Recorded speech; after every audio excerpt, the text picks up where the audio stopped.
Baik, yang pertama yaitu analisis saham Power, di mana Power ini adalah PT Cikarang Listrindo Tbk. Lalu untuk analisis ekonominya yaitu ada perekonomian global, di mana perekonomian global ini kinerja pada ekonomi global triwulan 3 2020 terindikasi mengalami perbaikan dibanding sebelumnya karena telah melampaui titik terendah yang terjadi pada triwulan kedua 2020. Kinerja positif tersebut ditopang oleh stimulus kebijakan fiskal dan juga moneter yang ultra akomodatif. Ekonomi kawasan Euro pada triwulan 3 2020 juga tercatat membaik.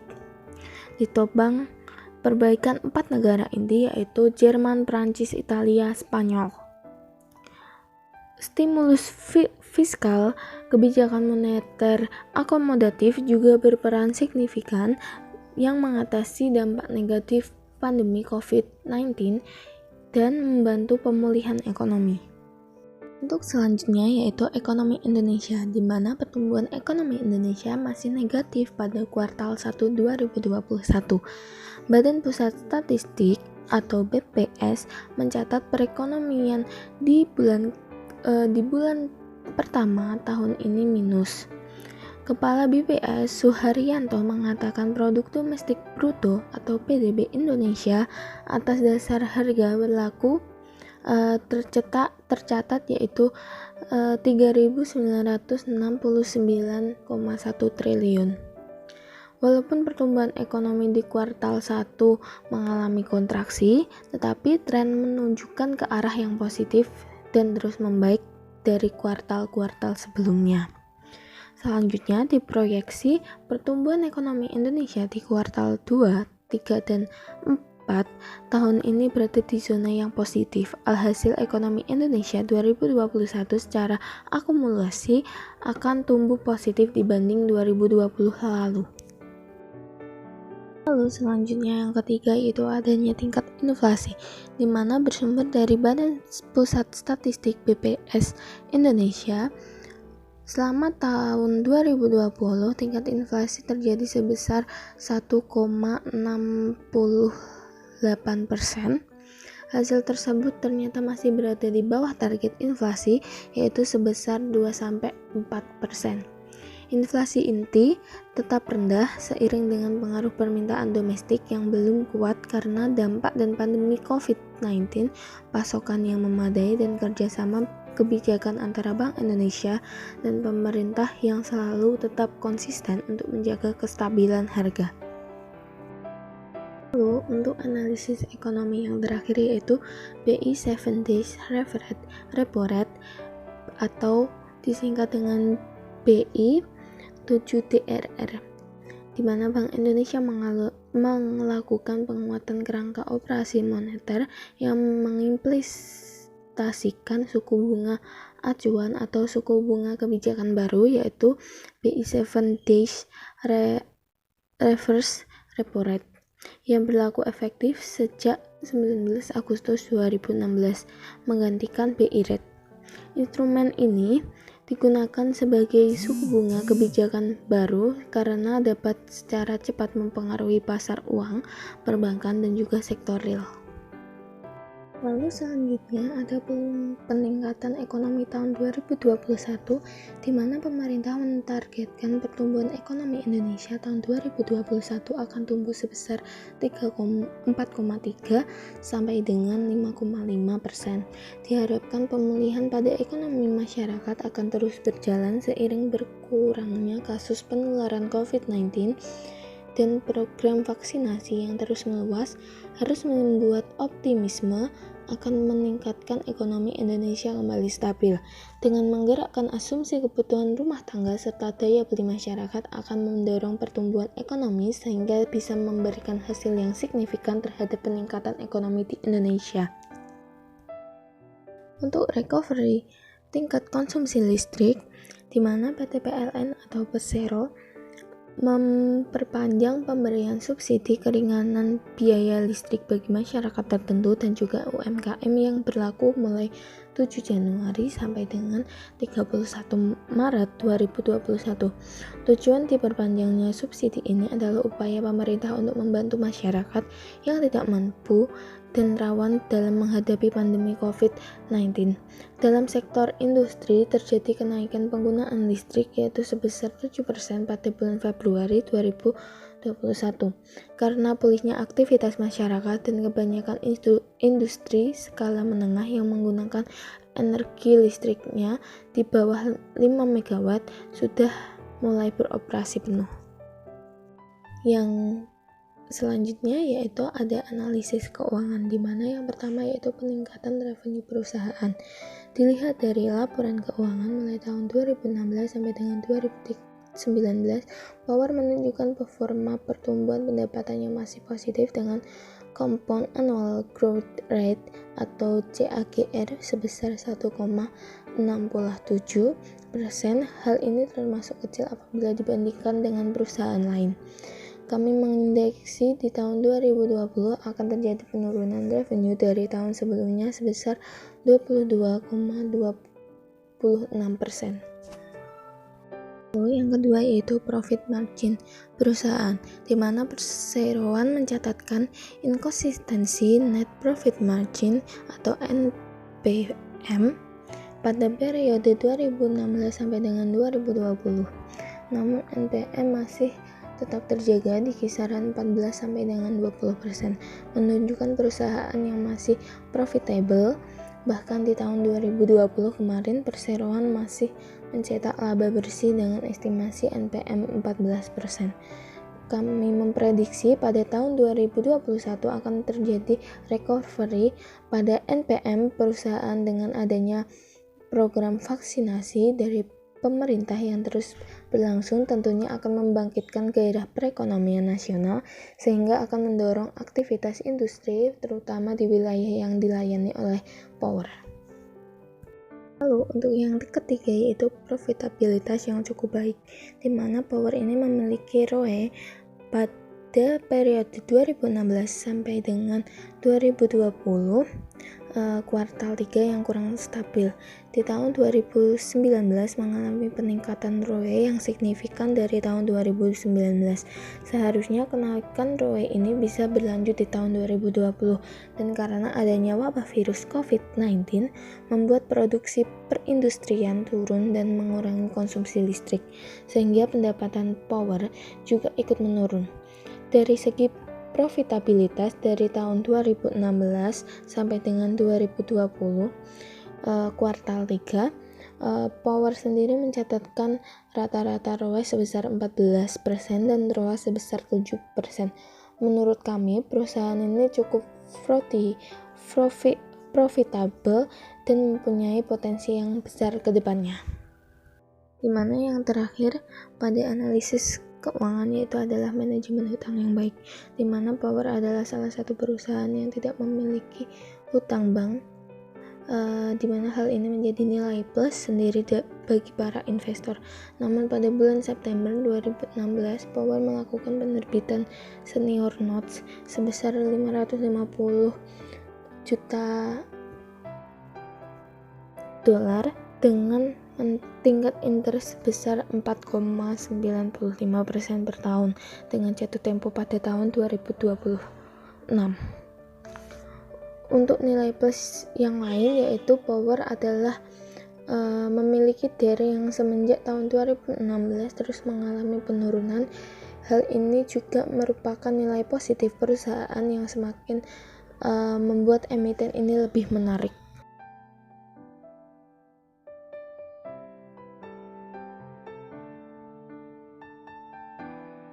Untuk bagian yang valuasi, di mana ada 4 kondisi, yaitu yang pertama struktur permodalan sangat mempengaruhi diskon rate, di mana Power memiliki 56,68% sumber pendanaan yang berasal dari pembobotan ekuitas dan 43,32% berasal dari pembobotan hutang. Maka kita menggunakan hal ini sebagai faktor penentu diskon rate. Yang kedua yaitu adanya weighted average cost of capital atau WACC. di mana hal ini akan kami jadikan patokan untuk pertumbuhan pertahunan free cash flow pada 5 tahun yang akan datang. Untuk yang ketiga yaitu growth rate, di mana laba bersih dari Power pada tahun 2016 sampai dengan 2019 adalah senilai 1,68% CAGR. Selain itu, apabila dibandingkan dengan free cash flow terhadap profit margin pada tahun 2016 sampai dengan 2020A, di mana free cash flow yang dihasilkan perusahaan tidak menentu. Bahkan pada saat terjadi penyusutan aset tidak diimbangi dengan adanya hal itu yang mengakibatkan aset pertumbuhan lambat dan juga lambat dalam bertumbuh. Lalu yang keempat yaitu ada PER dan EPS rata-rata. PER rata-rata yaitu 12,6742 sekian dan asumsi IPS rata-rata 80,81 per lembar saham. Untuk analisis teknikal ada 2 chart yang kami tampilkan, yaitu yang pertama weekly chart. Dari segi analisis teknikal berdasarkan chart weekly, maka dapat diketahui bahwa harga saham Power pada tahun 2016 sampai dengan 2021 terus mengalami penurunan. Padahal Power sendiri pernah mencapai harga tertingginya yaitu 1.790 per lembar saham pada bulan Juli 2016 dan mengalami penurunan harga yang terendah yaitu 530 per lembar saham pada bulan Maret 2020. Namun sekarang pergerakan saham Power berada di range 600 sampai dengan 800 per lembar saham dan cenderung sideways. Berarti pasar masih wait and see terhadap saham Power apakah akan diapresiasi atau harga terus terkoreksi. Power sendiri telah membentuk double bottom pada bulan Maret, bulan September di level 530 per lembar saham. Untuk saat ini Power sendiri masih di area supply demand-nya di harga 700. Apabila bisa break di atas 750 akan bertahan di garis EMA 100, maka akan kemungkinan menjadi perubahan yaitu uptrend. Untuk analisis teknikal yang kedua yaitu adanya daily chart, di mana harga penutupan terakhir pada sesi 2 hari Rabu tanggal 2 Juni 2021 harga saham Power berada pada kisaran harga 700 per lembar saham. Jika dilihat dari trennya sekarang mengarah ke bearish didukung dengan indikator MACD. Lalu volume perdagangan juga terlihat menurun dan naik, dan dilihat dari indikator moving average pergerakan saham Power masih ada di rata-rata EMA 21 sampai dengan EMA 100. Bisa dikatakan pergerakan cenderung bearish, namun kita menunggu di level 700-an ke atas untuk melakukan entry dan mulai mengoreksi saham ini dengan target jangka panjang yaitu 980 ke atas. Untuk kesimpulan dari saham Power berdasarkan analisis pada PT Cikarang Listrindo yang kami lakukan, dilihat analisis fundamental Power menunjukkan performa pertumbuhan pendapatan yang sangat positif. Hal ini menjadi nilai plus bagi investor. Namun Power masih memiliki kewajiban melunasi senior notes yang akan jatuh tempo pada tahun 2026. Dari hasil analisis teknikalnya, pergerakan harga saham Power mengarah ke bearish yang dapat menjadi peluang investor untuk entry buy di level 700 dan mulai mengoleksi saham ini untuk jangka panjang dengan target price 980 ke atas. Saham Power ini sendiri sangat cocok bagi investor yang mempunyai tujuan untuk investasi jangka panjang. Halo, Assalamualaikum warahmatullahi wabarakatuh. Sebelumnya perkenalkan, nama saya Auliani Hayatur Rahmah, NIM 73114182440, Rombel Manajemen Keuangan B 2018. Di sini saya akan menjelaskan tentang analisis pada PT Adaro Energi Tbk atau ADRO yang meliputi analisis fundamental dan teknikal, yang mana analisis tersebut yang membuat pertimbangan saya untuk melakukan buy pada PT Adaro Energi Tbk atau ADRO. Lanjut ke profil perusahaan. Jadi sebelum masuk ke analisis fundamental dan teknikal, yuk kenalan dulu sama PT Adaro Energi Tbk atau ADRO. Jadi di sini PT Adaro Energi Tbk atau ADRO adalah perusahaan pertambangan batu bara dan energi yang didirikan pada tahun 1982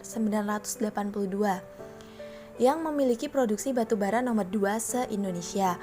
Selain memiliki tingkat produksi yang tinggi, ADRO juga memiliki vertical supply chain yang terintegrasi dari pertambangan, pengiriman, sampai pengolahan sehingga menjadi energi yang mana didukung oleh 8 pilar bisnis utama yang dimiliki oleh ADRO.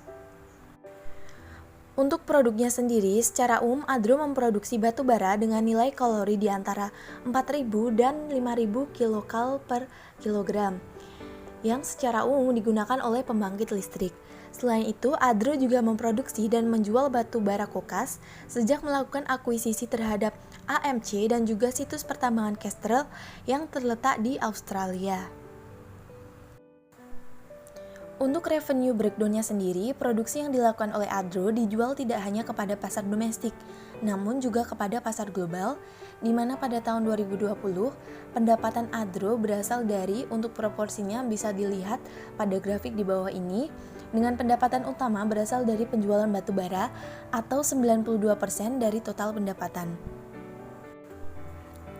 Kemudian untuk strategi dalam merealisasikan tujuan dari ADRO untuk menjadi perusahaan terdepan dalam industri pertambangan batu bara dan energi, ADRO memiliki strategi yang berfokus pada yang pertama adalah pengoperasian pembangkit listrik.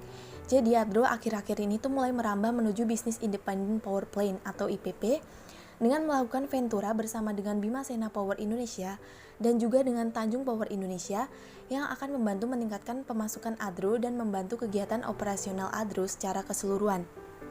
Yang kedua, untuk ekspansi bisnis, jadi ADRO berfokus pada salah satunya adalah dengan melakukan ventura bersama dan juga dengan melakukan akuisisi terhadap situs penambangan Kestrel di Australia. Kemudian untuk keunikan produknya adalah EnviroCoal adalah salah satu produk unggulan dari ADRO yang memiliki kelebihan berupa polusi yang sangat sedikit dihasilkan atas penggunaannya. Yang terakhir adalah efisiensi dan efektivitas. Jadi ADRO berusaha untuk meningkatkan efisiensi dan efektivitas dari operasi mereka dengan cara meningkatkan efisiensi dan kualitas dari operasi logistik dan kegiatan operasional mereka. Nah, untuk struktur pemegang sahamnya, ADRO memiliki presentasi yang bisa dilihat di grafik di bawah ini. Analisis fundamental. Pada analisis fundamental yang merujuk pada analisis keuangan ini, yang pertama adalah profitabilitas positif pada masa pandemi. Dapat dilihat dari rasio profitabilitas ADRO, yakni GPM, OPM, NPM, EBITDA margin, ROA, dan ROE, bahwa ADRO memiliki tingkat profitabilitas yang cukup stabil dengan penurunan pada tahun 2020 dikarenakan adanya pandemi COVID-19 yang tidak terduga. Kestabilan dari profitabilitas menunjukkan performa ADRO dalam menghasilkan keuntungan yang konsisten dan hanya menurun dalam keadaan tidak normal seperti pandemi COVID-19. Kemudian, untuk efisiensi operasional yang tinggi, seluruh rasio aktivitas ADRO menunjukkan tren naik dari tahun ke tahun. Hal ini berarti ADRO memiliki efisien dalam melakukan operasionalnya sehingga dapat mengurangi waktu yang diperlukan untuk menghasilkan, menjual, dan membayar hutangnya, ditandai dengan cash conversion yang semakin menurun dan bahkan negatif, yang merupakan sebuah sinyal positif mengingat bahwa cash conversion yang rendah atau negatif menandakan sebuah perusahaan dapat dengan cepat mengubah barang dagangnya menjadi uang. Kemudian untuk ketergantungan hutang yang berkurang, jadi rasio hutang ADRO atau DER dan DR mengalami sedikit penurunan selama 5 tahun terakhir, bahkan pada tahun 2020. Hal ini menunjukkan bahwa kian tahun hutang yang dimiliki oleh ADRO itu semakin sedikit, menandakan bahwa semakin berkurangnya ketergantungan ADRO terhadap hutang untuk menjalankan kegiatan operasionalnya yang merupakan suatu hal yang positif. Lalu, likuiditas perusahaan yang menurun. Dalam beberapa tahun terakhir, ADRO memiliki likuiditas yang menurun seperti yang dapat dilihat dari rasio-rasio likuiditas ADRO seperti current ratio dan quick ratio. Hal ini berarti bahwa akan semakin sulit bagi ADRO untuk membayar hutang-hutang jangka pendeknya yang merupakan suatu hal negatif bagi sebuah perusahaan. Lanjut, dew point analysis. Setelah melakukan dew point analysis terhadap rasio return on equity atau ROE pada ADRO, terlihat pada driver profitabilitas ADRO adalah net profit margin yang cukup tinggi yang didukung pula oleh aset turnover yang cenderung stabil dan financial leverage yang menurun. Pada tahun 2020, ROE ADRO mengalami penurunan signifikan atas karena net profit margin yang menurun disebabkan oleh pandemi COVID-19. Namun, saya memperkirakan bahwa rasio ROE ADRO akan kembali normal pasca pandemi yang didukung oleh kembali naiknya net profit margin ADRO.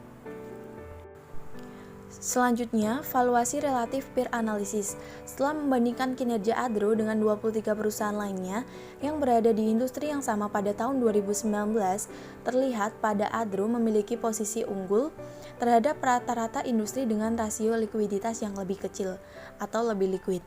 Jadi rasio profitabilitas yang secara signifikan lebih tinggi, rasio hutang yang lebih rendah, rasio aktivitas yang secara keseluruhan lebih kecil atau lebih efisien.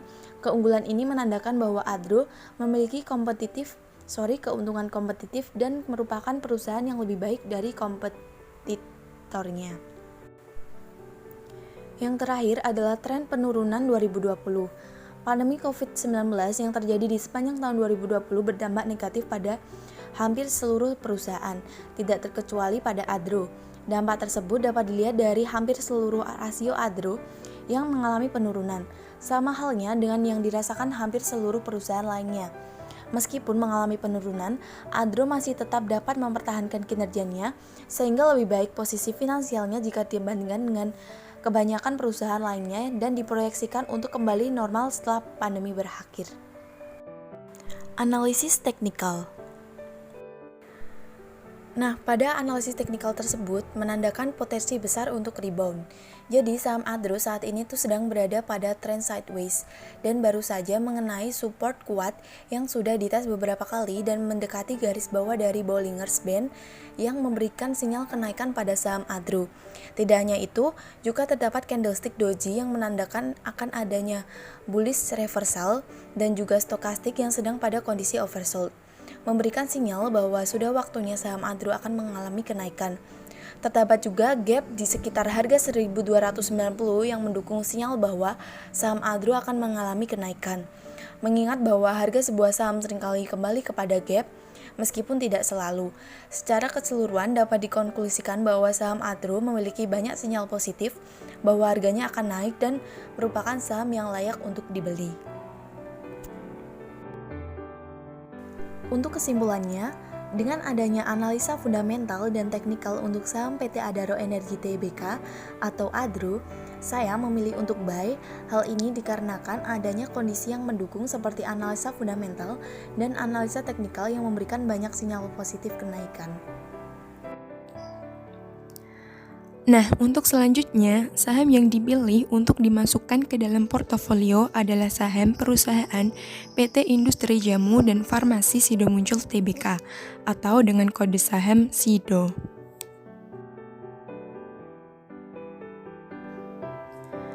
Sido Muncul atau SIDO adalah perusahaan jamu terbesar dan termodern di Indonesia dengan pangsa pasar terbesar untuk kategori produk jamu tradisional.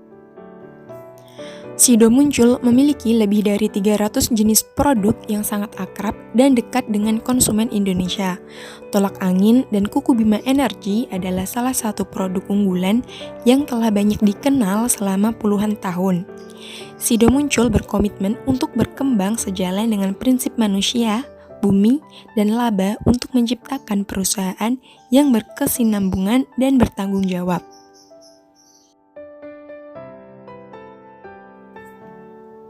Selanjutnya yaitu masuk pada analisis fundamental. Perusahaan Sido Muncul ini tepat untuk dimasukkan ke dalam portofolio saham karena memiliki fundamental yang baik, terutama keadaan finansialnya. Dapat dilihat dari tabel tersebut, rasio yang kita gunakan untuk mengukur kinerja perusahaan Sido Muncul yaitu menggunakan ROE, DER, dan PBV, di mana analisis ini dilakukan selama 4 tahun terakhir.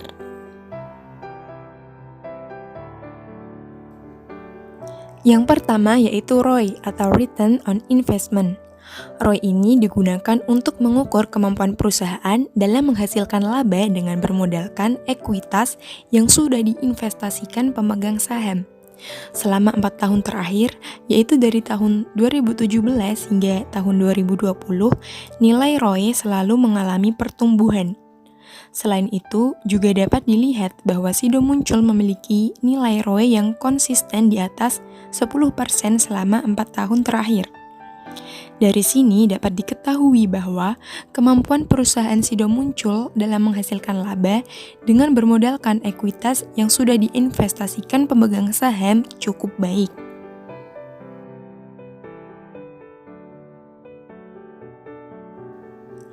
Yang kedua, yaitu mengukur kinerja perusahaan melalui DER atau Debt to Equity Ratio. DER ini digunakan untuk menilai posisi keuangan perusahaan, yaitu dengan melakukan perbandingan antara hutang dengan ekuitas. Dapat dilihat bahwa selama 4 tahun terakhir, perusahaan Sido Muncul memiliki nilai DER yang kecil, yaitu jauh di bawah angka 1. Itu berarti nilai hutang perusahaan Sido Muncul jauh di bawah modal yang dimiliki. Ini menunjukkan rendahnya risiko perusahaan dalam melunasi hutangnya.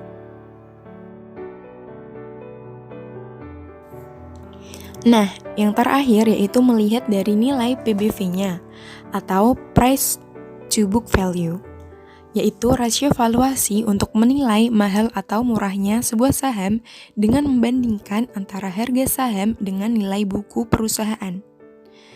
Sido yang memiliki nilai PBV tinggi yang artinya terlalu mahal. Akan tetapi, tingginya nilai PBV ini dapat mengindikasikan meningkatnya kualitas kinerja fundamental pada emiten Sido. Walaupun nilai PBV saham Sido tinggi atau harga yang mahal, belum tentu mendatangkan sedikit keuntungan. Perusahaan-perusahaan besar sangat lumrah memiliki nilai PBV yang tinggi. Meskipun demikian, perusahaan berskala besar mampu dengan mudah menghasilkan banyak keuntungan. Hal ini dibuktikan dengan nilai pendapatan dari Sido Muncul yang besar dan selalu bertumbuh. Maka, bukan sesuatu yang merugikan apabila seorang investor memiliki saham dengan harga mahal dari perusahaan besar.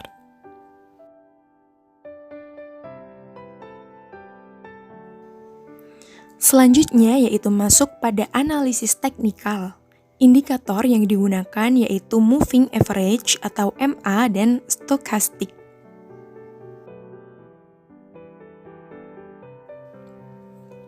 Berdasarkan dari penggunaan indikator moving average dengan grafik yang dapat dilihat pada gambar tersebut, terdapat 2 garis MA yang digunakan. Pertama yaitu garis yang berwarna ungu dengan menggunakan MA10. Kemudian yang kedua yaitu garis yang berwarna kuning dengan menggunakan MA30. Pada grafik tersebut menggunakan interval 1 hari, di mana pada setiap candle mempresentasikan transaksi yang terjadi selama 1 hari. Nah, apabila dilihat dari grafik MA yang terjadi, sejak bulan Mei hingga November tahun 2020, saham SIDO mengalami uptrend.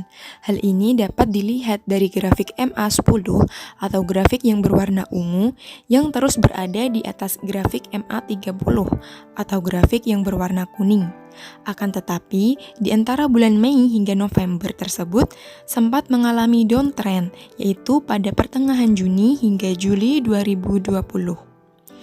Lalu, pada pertengahan November 2020, saham SIDO mengalami dead cross dan membuat harga saham mengalami penurunan. Sehingga pada akhirnya, jika dilihat dari kedua grafik MA pada hari terakhir perdagangan, terdapat kemungkinan atau peluang untuk saham SIDO mengalami kenaikan harga di beberapa hari kemudian. Dengan begitu, kita dapat menunggu hingga garis MA10 menembus garis MA30, atau dengan kata lain akan terjadi golden cross. Di mana ketika terjadi golden cross, maka itu merupakan sinyal yang kuat untuk melakukan aksi beli saham. Nah, selanjutnya yaitu dengan menggunakan indikator stokastik. Berdasarkan dari penggunaan indikator stokastik dengan grafik yang dapat dilihat pada gambar tersebut, indikator stokastik terletak pada kotak bagian atas yang disebut kotak osilator. Perhatikan di bagian kotak osilator di mana terdapat dua garis berwarna hitam atau persen K dan garis berwarna merah atau persen D. Indikator ini menggunakan level angka mulai dari 0 sampai dengan 100, di mana angka 0 sampai dengan 20 disebut sebagai zona oversold atau jenuh jual, dan angka 80 sampai dengan 100 disebut sebagai zona overbought atau jenuh beli. Jika garis stokastik berwarna hitam memotong ke arah atas garis berwarna merah di zona oversold, menandakan sinyal akan terjadi kenaikan. Demikian pula ketika garis hitam memotong ke bawah garis merah di dalam zona overbought, menandakan akan terjadi penurunan. Apabila dilihat pada grafik, di akhir bulan Desember 2020 terjadi oversold serta diikuti dengan menurunnya harga saham yang dapat dilihat pada candlestick dan kemudian dilanjutkan lagi pada akhir Februari 2021. Ini merupakan sinyal untuk kita supaya membeli saham. Hingga pada akhirnya pada pertengahan April 2021 terjadi overbought yang diikuti dengan naiknya harga saham yang dapat dilihat pada candlestick. Ini merupakan sinyal untuk kita supaya menjual saham. Dan kemudian setelah itu diikuti dengan turunnya harga saham serta grafik pada stokastik yang berada pada titik oversold. Pada momen ini kita bisa kembali melakukan aksi beli saham. Lalu pada hari perdagangan terakhir terlihat bahwa grafik stokastik yang naik diikuti pula dengan pergerakan candlestick yang naik. Hal ini dapat memungkinkan harga saham untuk naik juga. Untuk itu, lebih baik ditunggu hingga harga saham naik terus serta diikuti dengan adanya overbought, lalu kita bisa menjualnya kembali. Yang terakhir yaitu kesimpulan. Pemilihan saham SIDO cocok untuk dimasukkan ke dalam portofolio investasi. SIDO memiliki laba yang selalu bertumbuh serta nilai hutang yang relatif kecil. Selain itu, pada saat ini SIDO telah mengembangkan bermacam-macam produk baru, yaitu mulai dari minuman herbal, suplemen, dan jamu heritage. Untuk prospek ke depannya, penjualan produk dari SIDO bisa semakin bertumbuh karena dipastikan nantinya akan terjadi perubahan pola hidup pada masyarakat karena pandemik ini, khususnya perihal kesehatan. Meskipun pada saat ini pergerakan harga saham tersebut cenderung lambat, saham ini mempunyai prospek yang bagus untuk ke depan nanti. Selain itu, perusahaan ini juga rutin membagikan dividen pada setiap tahunnya. Untuk itu, lebih cocok untuk di-hold dalam jangka waktu yang panjang.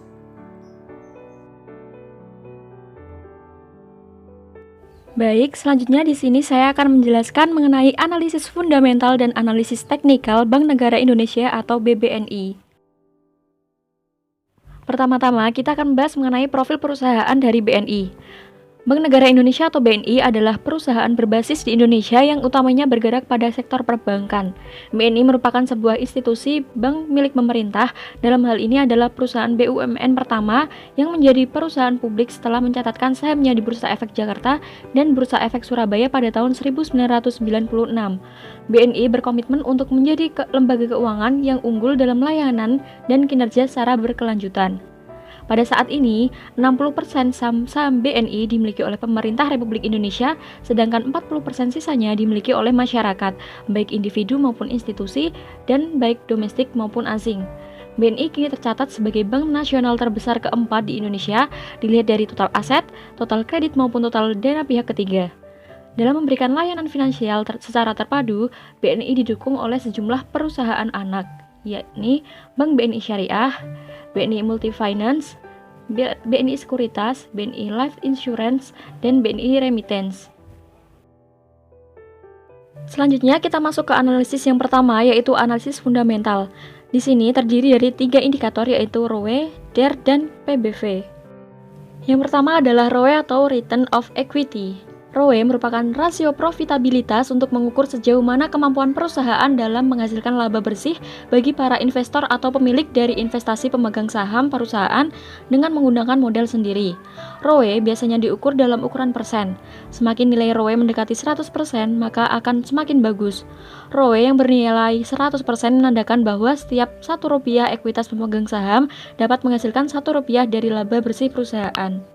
Berdasarkan hasil perhitungan ROE pada tabel dan grafik di atas, pada tahun 2017 hingga tahun 2019 dapat dikatakan relatif stabil meskipun tingkat persentasenya kurang dari 100%. Sedangkan di tahun 2020, ROE mengalami penurunan yang cukup drastis dikarenakan kondisi yang terpuruk akibat pandemi COVID-19. Berdasarkan laporan keuangan perseroan, total laba bersih bank dengan kode saham BBNI tercatat sebesar Rp3,28 triliun pada tahun 2020. Realisasi terkontraksi 78,7% dibanding periode setahun sebelumnya yang sebesar Rp15,28 triliun. Untuk indikator yang kedua adalah DER atau Debt to Equity Ratio. Debt to Equity Ratio atau DER adalah rasio hutang terhadap ekuitas atau rasio keuangan yang membandingkan jumlah hutang dengan ekuitas. Ekuitas dan jumlah hutang ini digunakan untuk kebutuhan operasional perusahaan yang harus berada pada jumlah yang proporsional. Selain itu, Debt to Equity Ratio ini juga bisa disebut dengan rasio leverage atau rasio pengungkit, di mana rasio ini digunakan untuk melakukan pengukuran dari suatu investasi yang ada dalam perusahaan. Berdasarkan hasil perhitungan DER pada tabel dan grafik di atas, tingkat DER BBNI pada tahun 2019 adalah yang paling rendah, yaitu 5,51 kali, namun kemudian meningkat cukup signifikan pada tahun 2020, yaitu menjadi 6,61 kali. Semakin tinggi rasio utang terhadap modal, maka semakin tinggi pula jumlah hutang atau kewajiban perusahaan untuk melunasi hutang yang harus dibayar baik dalam jangka pendek maupun jangka panjang. Maka dari itu, perusahaan dengan rasio utang terhadap modal yang kecil akan lebih mudah mendapatkan pendanaan dari investor. Dengan adanya rasio utang terhadap modal yang kecil, bisa diartikan bahwa perusahaan tersebut memiliki kewajiban utang yang kecil juga, sehingga bisa menguntungkan para investor yang akan memberikan pinjaman. Untuk indikator yang terakhir adalah PBV atau Price to Book Value. Price to Book Value adalah ukuran yang berfungsi untuk melihat apakah saham di suatu perusahaan dapat dikatakan mahal atau murah. Nilai Price to Book Value tersendiri didapat dari pembagian harga per lembar saham perusahaan dengan nilai buku atau book value. Para investor tentu saja ingin membeli saham dengan harga yang murah atau yang memiliki nilai Price to Book Value kurang dari 1. Namun yang perlu diperhatikan, harga saham yang murah bukan berarti akan mendatangkan keuntungan yang besar bagi pemegang saham. Bisa saja nilai Price to Book Value perusahaan rendah karena perusahaan tersebut terjerat banyak hutang. Sebaliknya, perusahaan yang mempunyai harga saham mahal belum tentu mendatangkan sedikit keuntungan. Perusahaan-perusahaan besar seperti perusahaan yang bergerak di bidang keuangan sangatlah lumrah memiliki nilai Price to Book Value tinggi. Walaupun memiliki nilai Price to Book Value tinggi, perusahaan berskala besar dan perusahaan keuangan mampu dengan mudah menghasilkan banyak keuntungan. Maka, bukan suatu yang merugikan jika seorang investor membeli suatu saham dengan harga mahal dari perusahaan besar atau perusahaan keuangan. Berdasarkan hasil perhitungan PBV selama 4 tahun pada tabel dan grafik di atas, diperoleh nilai price to book value dengan rata-rata 1,255 kali. Karena nilai ini lebih besar daripada 1, maka harga saham di Bank Nasional Indonesia dapat dikatakan mahal. Namun hal yang harus diperhatikan adalah BNI merupakan perusahaan besar dan merupakan perusahaan yang bergerak di bidang keuangan perbankan. Merupakan hal yang wajar jika nilai price to book value dari perusahaan jenis ini bernilai sangat tinggi. Maka dari itu disarankan untuk para investor untuk membeli saham BBNI. Untuk analisis yang kedua adalah analisis teknikal yang terdiri dari 2 indikator. Yang pertama adalah indikator moving average atau MA dan indikator stochastic. Yang pertama kita akan membahas mengenai indikator moving average. Apa itu moving average? Moving average adalah indikator teknikal yang merata-ratakan harga, baik itu harga penutupan maupun pembukaan, dan menghubungkannya menjadi sebuah garis. Sebagai indikator, moving average atau MA memiliki sifat trend following atau mengikuti tren, dan lagging atau tertunda, karena dibuat berdasarkan harga yang telah terjadi. Jika harga bergerak di bawah moving average, maka dapat dikatakan bahwa tren yang sedang berlangsung adalah downtrend, dan sebaliknya. Indikator moving average ini kita gunakan untuk menentukan area support resisten dengan menggabungkan 2 buah moving average, yaitu contohnya MA10 dan MA30. Kita dapat menentukan area magnet support dan magnet resistance di mana harga kemungkinan besar akan memantul. Pada grafik dapat dilihat bahwa selama 4 tahun, yaitu tahun 2017 hingga 2020, trennya mengalami naik turun. Menjelang tahun 2018 dan 2019 berlangsung tren yang naik, namun pada tahun 2020 mengalami downtrend. Hal ini dapat menjadi pertimbangan bagi para investor untuk dapat membeli atau menjual sahamnya. Dan yang terakhir adalah indikator stochastic. Kegunaan utama indikator ini antara lain untuk mendeteksi kondisi jenuh beli atau overbought dan jenuh jual atau oversold. Stochastic memiliki 2 garis dalam osilator yang disebut dengan garis K diberi warna hitam pada gambar dan garis D diberi warna merah pada gambar berikut. Yang pertama, overbought atau oversold. Zona overbought menandakan harga saham yang sudah terlalu tinggi, sehingga mengakibatkan potensi penurunan atau koreksi harga. Dan sebaliknya, oversold menunjukkan nilai jual saham yang hampir mencapai titik terendah. Situasi tersebut justru memunculkan potensi kenaikan harga.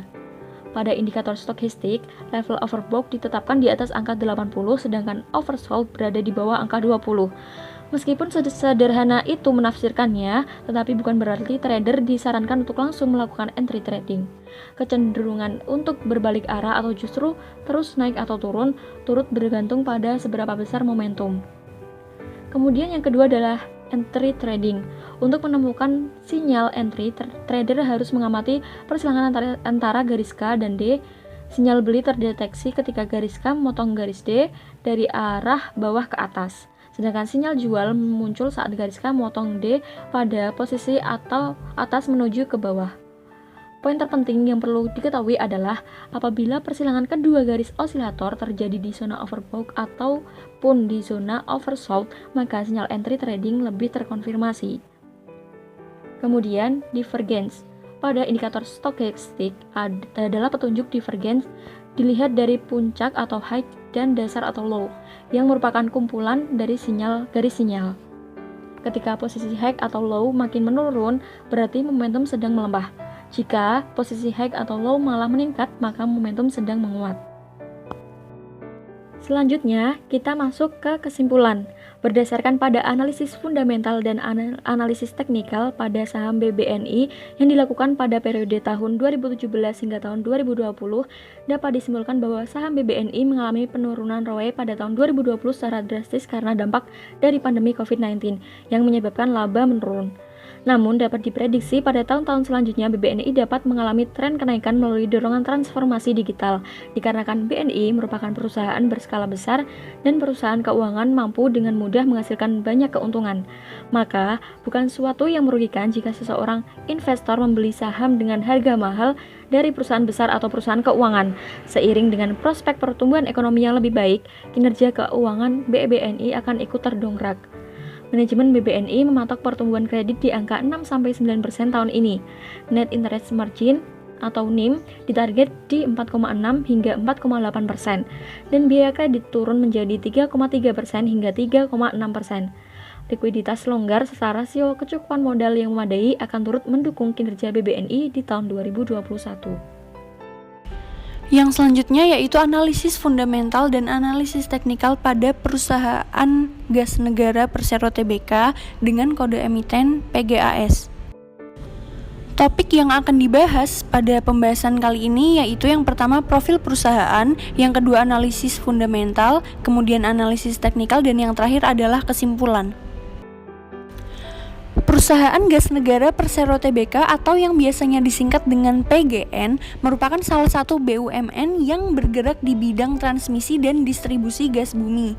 Perusahaan yang beralamat di Jalan Kyai Haji Zainul Arifin nomor 20 Jakarta ini berdiri sejak tahun 1859 dengan nama firma LJN Endoven & Co. Gravenage.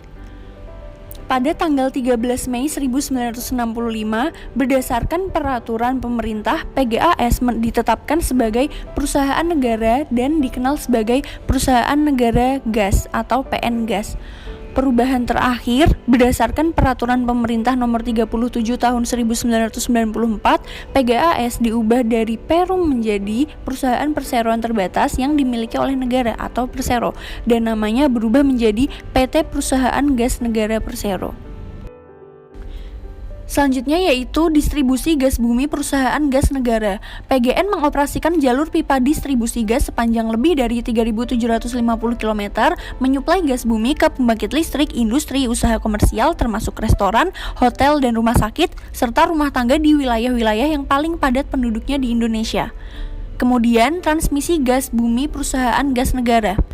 Jalur pipa transmisi gas bumi PGN terdiri dari jaringan pipa bertekanan tinggi sepanjang sekitar 2.160 km yang mengirimkan gas bumi dari sumber gas bumi ke stasiun penerima pembeli. PGN menerima toll fee untuk pengiriman gas sesuai dengan perjanjian transportasi gas atau Gas Transportation Agreement yang berlaku selama 10 hingga 20 tahun. Selain itu, PGN memiliki anak perusahaan dan afiliasi sebagai berikut: PT Transportasi Gas Indonesia, PT Nusantara Regas, PT Saka Energi Indonesia, PT PGN LNG Indonesia, dan lain-lain. Yang selanjutnya yaitu pada tanggal 5 Desember tahun 2003, PGAS memperoleh pernyataan efektif dari Bapepam LK untuk melakukan penawaran umum perdana saham PGAS atau IPO kepada masyarakat dengan nilai nominal 500 per saham dengan harga penawaran 1.500 per saham. Saham-saham tersebut dicatatkan pada Bursa Efek Indonesia pada tanggal 15 Desember tahun 2003. Dilihat dari kepemilikannya, saham PGAS ini bisa dijelaskan menggunakan grafik dan tabel di bawah ini. Yang pertama yaitu pembagian jumlah investor saham PGAS, meliputi investor domestik, investor asing, jumlah saham yang go public, serta jumlah saham yang ada. Kemudian proporsi pemilik saham publik PGAS ini terdiri dari 38% investor domestik dan 62% investor asing. Dengan jumlah saham yang bisa dimiliki oleh publik sebesar 43,04% dan proporsi terbesar dari 43% tersebut dipegang oleh investor asing sebesar 62% dan investor domestik sebesar 38%. Selanjutnya yaitu jenis investor asing PGAS. Investor asing terbesar pemilik saham PGAS merupakan investor yang termasuk dalam kategori lainnya sebesar 37% dan 25% masuk kategori reksadana asing. Selanjutnya untuk investor domestik rinciannya adalah sebagai berikut. Pemegang saham PGAS sebagian besar masuk kategori insurance dan individu yang sama-sama 28%. Yang berikutnya adalah analisis fundamental PT Perusahaan Gas Negara Persero Tbk. Yang selanjutnya yaitu aset, hutang, dan juga modal perusahaan gas negara. Yang pertama yaitu total aset perusahaan gas negara mengalami kenaikan pada tahun 2015 hingga tahun 2016. Kemudian pada tahun 2017 mengalami penurunan sebesar 7,7%. Kemudian pada tahun 2018 mengalami peningkatan dan kemudian pada tahun 2019 dan tahun 2020 mengalami penurunan hingga 11%. Yang selanjutnya yaitu liability. Liability atau tingkat hutang yang dimiliki oleh perusahaan gas negara ini mengalami peningkatan pada tahun 2015 dan 2016. Kemudian mengalami penurunan kembali pada tahun 2017 dan mengalami peningkatan pada tahun 2018 sebesar 39%. Kemudian kembali mengalami penurunan hingga tahun 2020. Yang mana hal ini dikatakan cukup baik terkait penurunan hutang PT perusahaan gas negara. Yang kemudian yaitu tingkat modal atau equity yang dimiliki perusahaan gas negara. Tingkat modal perusahaan gas negara cenderung mengalami peningkatan dari tahun ke tahun hingga tahun 2018. Namun pada tahun 2019 mengalami penurunan sebesar 3,2%. Yang berikutnya yaitu valuation. Analisa valuasi saham PGAS dengan nilai price earning ratio di angka 21,53 tentunya dapat dikatakan bahwa apabila kita membeli saham PGAS pada saat ini, maka investasi akan balik modal selama 21,53 tahun dengan asumsi perusahaan ini menghasilkan earning yang sama setiap tahunnya. Untuk dividen yield dari saham PGAS ini berada di angka 2,73%. Jika diperhatikan GPM-nya, perusahaan ini cukup mendominasi pasar dengan salah satu produk unggulannya yaitu gas. Yang berikutnya adalah analisis teknikal. Indikator yang digunakan adalah yang pertama moving average indicator dan yang kedua adalah stochastic indicator. Tujuan mempelajari analisis teknikal ialah agar investor dapat menilai kondisi pasar saat ini berdasarkan histori harga di masa lampau, sekaligus memberikan gambaran atau prediksi tentang pergerakan pasar di masa depan.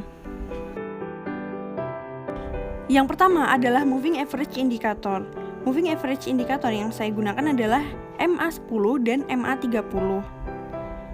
Moving average 10 ditunjukkan dengan adanya garis ungu, sedangkan moving average 30 ditunjukkan dengan adanya garis hitam. Kedua garis tersebut akan menunjukkan kita apakah saham PGAS layak untuk dibeli atau tidak. Apabila kedua garis bersilangan, maka hal tersebut akan menunjukkan tanda yang baik bahwa saham PGAS ini layak untuk dibeli. Namun pada grafik belum menunjukkan adanya persilangan yang diharapkan, sehingga belum ada tanda-tanda yang baik untuk kita membeli saham PGAS. Kemudian yang kedua adalah stochastic indicator saham PGAS. Stochastic indicator adalah indikator yang digunakan dalam analisis teknis untuk membandingkan harga penutupan suatu komoditi terhadap rentang harga dalam suatu periode tertentu. Stochastic indicator menunjukkan kecepatan perubahan harga saham yang ditunjukkan dalam bentuk osilator stokastik. Yang terakhir adalah kesimpulan analisa saham PGAS. Dari kedua analisis tersebut dapat disimpulkan bahwa saham PGAS memiliki fundamental keuangan yang cukup baik. Efisiensi dari kinerja perusahaan juga bisa dikatakan baik jika dilihat dari adanya peningkatan dari tahun ke tahun baik dari aset, liabilitas, serta ekuitas. Namun, dari moving average indicator, kedua garis tersebut belum menunjukkan tanda yang kuat bagi kita untuk membeli saham PGAS. Sehingga kita perlu untuk meninjau serta memahami indikator-indikator yang lain untuk menemukan sinyal atau tanda yang kuat untuk membeli saham PGAS.